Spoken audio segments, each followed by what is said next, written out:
বন্ধুরা, আজকে বানিয়ে নিয়েছি ঝিঙ্গে পটল আলু দিয়ে কাতলা মাছের ঝোল। পুরো ভিডিওটা দেখবে। রেসিপিটা ভালো লাগলে লাইক দিয়ে ভিডিওটা দেখে নেবেন।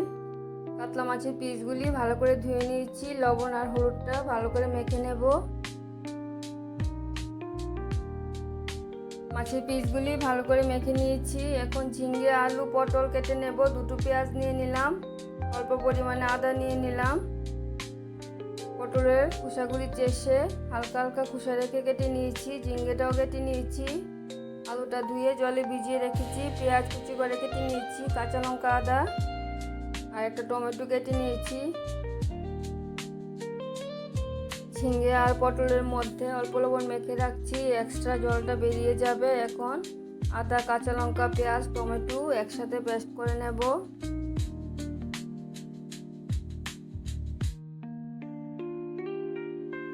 সব কিছু একসাথে নিয়ে নিলাম, ভালো করে পেস্ট করে নিয়েছি। আর অল্প মশলা নিয়ে নিলাম, জিরে গুঁড়ো, কাশ্মীরি লাল লঙ্কার গুঁড়ো। কড়াইটা বসিয়ে দিয়েছি। এখন তেলটা গরম হয়ে গেলে মাছগুলি ভেজে নেব। তেলটা ভালো করে গরম করে নিয়েছি। মাছের পিসগুলি দিয়ে দিচ্ছি।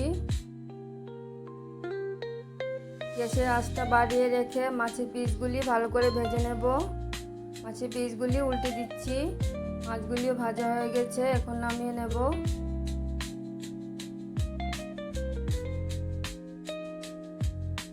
বাকি মাছের পিসগুলি একই রকমভাবে ভেজে নেব। সবগুলি মাছ ভেজে নিয়েছি। এখন মাছ ভাজা তেলটার মধ্যে আলুটা ভেজে নেব। আলুগুলি দিয়ে দিচ্ছি। আলুর মধ্যে অল্প পরিমাণে হলুদ আর লবণ দিয়ে আলুটা ভালো করে ভেজে নেব। হলুদ আর লবণটা দিয়ে দিলাম।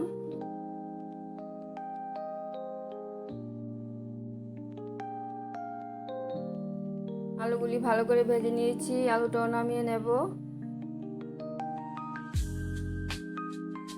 এখন এই তেলটার মধ্যে আর কিছুটা পরিমাণে সরিষার তেল দিয়ে দিলাম। তেলটা ভালো করে গরম হয়ে গেলে পটলগুলি দিয়ে দিচ্ছি। পটলের মধ্যে হলুদ আর লবণ কিছুই দেব না, হালকা ভেজে নিয়ে ঝিঙ্গেটা দিয়ে দেব।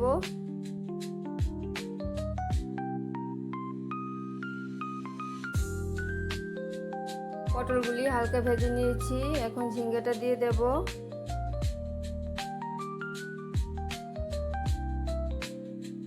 এখন ঝিঙ্গে আর পটল একসাথে ভালো করে ভেজে নেব।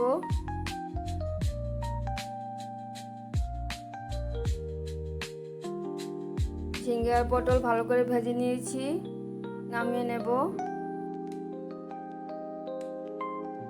এখন দিয়ে দিচ্ছি আরো কিছুটা পরিমাণে সরিষার তেল। তেলটা ভালো করে গরম হয়ে গেলে ফোড়নে দিয়ে দিচ্ছি মেথি, কালো জিরে আর তেজপাতা। ফোড়নটা ভাজা হয়ে গেলে প্রথমে মশলাটা দিয়ে দেব। মশলাটা দিয়ে দিলাম। মশলাটা ভালো করে ভেজে নেব।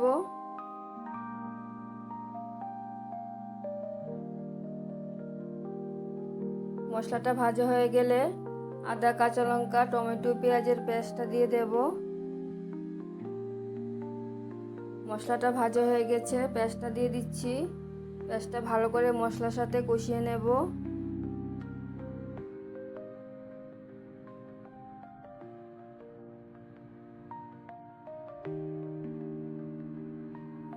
মশলাটা ভালো করে কষিয়ে নিয়েছি। মিক্সি ধোয়া জল সামান্য দিয়ে দিলাম।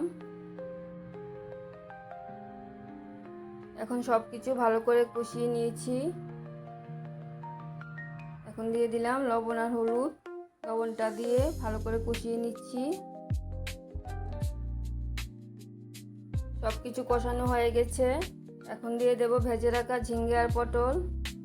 মশলার সাথে ঝিঙ্গে পটলটা একটু কষিয়ে নিয়ে ভেজে রাখা আলুটা দিয়ে ভালো করে কষিয়ে নেব।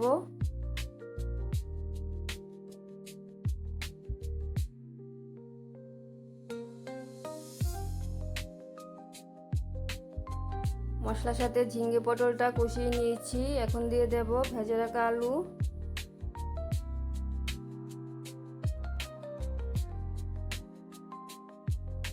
ভেজে রাখা আলুটা দিয়ে ঝিঙ্গে পটলের সাথে একটু একটু কষিয়ে নিয়ে ঝোলের জন্য একদম ফুটানো গরম জল দিয়ে দেব। রেসিপিটা অসাধারণ খেতে হয়েছে, তোমরা বানিয়ে খেয়ে দেখবে।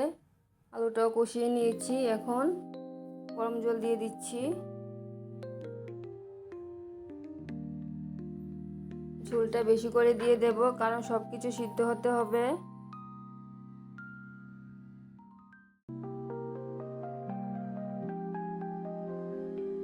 ঝোলের মধ্যে পরিমাণ মতো লবণটাও দিয়ে দিলাম।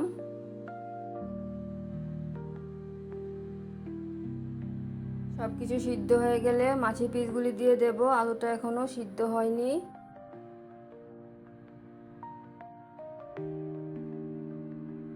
আর দিয়ে দিলাম ঝোলের মধ্যে 2টো চেরা কাঁচা লঙ্কা।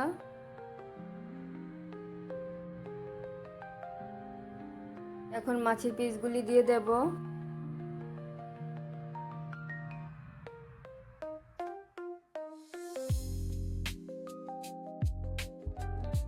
মাছের পিসগুলি ঝোলের সাথে সিদ্ধ করে নেব। ঝিঙে পটল আলু দিয়ে মাছের রেসিপিটা যদি তোমাদের ভালো লেগে থাকে তাহলে আমার চ্যানেলটাকে সাবস্ক্রাইব করে আমার পাশে থাকবেন, লাইক কমেন্ট শেয়ার করবেন।